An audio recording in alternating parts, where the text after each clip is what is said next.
Hello guys, പൂജ ഹോളിഡേയ്സിന് വീട്ടിൽ നിന്നൊരു trip അത് പതിവുള്ളതാണ്. പക്ഷേ ഇത്തവണ പ്ലാനിംഗ് ഒന്നും കാര്യമായിട്ട് നടക്കാഞ്ഞതുകൊണ്ടും ലാസ്റ്റ് മിനിറ്റിൽ നമ്മൾ ഓപ്റ്റ് ചെയ്ത സ്ഥലം തേക്കടി ആയതുകൊണ്ടും നമുക്ക് ഓൺലൈൻ ടിക്കറ്റ് ബോട്ടിങ്ങിന് കിട്ടില്ല. അപ്പോൾ ഞങ്ങളെടുത്ത സെക്കൻഡറി ഓപ്ഷനാണ് ഈ ജീപ്പ് സഫാരി.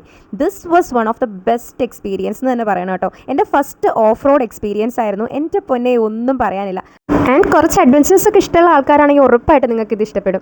ആൻഡ് ഈവൻ നമ്മുടെ ഡ്രൈവർ ജിനു എന്ന് പറഞ്ഞൊരു ചേട്ടനായിരുന്നു. ആൾക്ക് ഈ സ്ഥലത്തിൻ്റെ ജോഗ്രഫിയെക്കുറിച്ച് അത്യാവശ്യം നല്ല ധാരണ ഉണ്ടായിരുന്നുണ്ട്. ത്രൂ ഔട്ട് ദ ജേണി നമുക്ക് സ്ഥലത്തിനെക്കുറിച്ച് എക്സ്പ്ലെയിൻ ചെയ്ത് പറഞ്ഞു തന്നിട്ടുണ്ടായിരുന്നേ. അതിലെനിക്ക് ഏറ്റവും ഇൻട്രസ്റ്റിംഗ് ആയിട്ട് തോന്നിയത് ആളിവിടുത്തെ മന്നാർ എന്ന് പറഞ്ഞ ട്രൈബൽ കമ്മ്യൂണിറ്റിയെ കുറിച്ച് പറഞ്ഞിട്ടുള്ളതാണ്. അവർക്ക് ഇപ്പോഴും ഡെമോക്രസിയിലൊന്നും വലിയ വിശ്വാസമില്ലാത്രേ, രാജഭരണമാണെന്ന്. അതിലും തന്നെ ഏറ്റവും ഇൻട്രസ്റ്റിംഗ് ആയിട്ട് തോന്നിയത് അവരുടെ രാജാവിന് ജസ്റ്റ് 24 years ആണ് ഇപ്പോൾ ഏജ് ഉള്ളൂ എന്ന്. ആൾ സോഷ്യൽ മീഡിയയിലൊക്കെ അത്യാവശ്യം നല്ല ആക്റ്റീവ് ആണെന്ന്. നമ്മൾ അവിടെ ചെന്നെത്തുന്ന ഫൈനൽ വ്യൂവിലും ഒരുപാട് ബ്യൂട്ടിഫുൾ ആയിരുന്നു. പോകുന്ന വഴികൾ അത്രയും കാടിന് കുറുകെ ഒഴുകണ അരുവികളും തോടുകളും കനാലുകളും അങ്ങനെ നല്ലൊരു പൊളി വൈബ് സ്ഥലം. ഈ ജീപ്പ് സഫാരിയിൽ അവർ മെയിനായിട്ട് 3 സ്പോട്ടിലേക്കാണ് നമ്മൾ കൊണ്ടുപോവുക. സത്രം 1, 2 and 3. ഇതിൽ സെക്കൻഡ് സ്പോട്ട് നമുക്ക് പോകാനായിട്ട് പറ്റിയില്ല. എന്താ വെച്ചാൽ തലേ ദിവസം ഭയങ്കരമായിട്ട് മഴ പെയ്ത് അവിടത്തേക്കുള്ള വഴി കംപ്ലീറ്റ് ആയിട്ട് ഇടിഞ്ഞു പോയായിരുന്നു. ബാക്കി 2 പോയിന്റിൽ നമുക്ക് പോകാൻ പറ്റി. അതിൽ തന്നെ എനിക്ക് ഏറ്റവും ബ്യൂട്ടിഫുൾ ആയിട്ട് തോന്നിയത് ഫസ്റ്റ് പോയിന്റാണ്. അവിടെ ചെന്നപ്പോൾ നമ്മളൊരു നൂഡിൽസ് കഴിച്ചു. സത്യം പറയാമല്ലോ, വായിൽ വയ്ക്കാൻ കൊള്ളില്ലായിരുന്നു.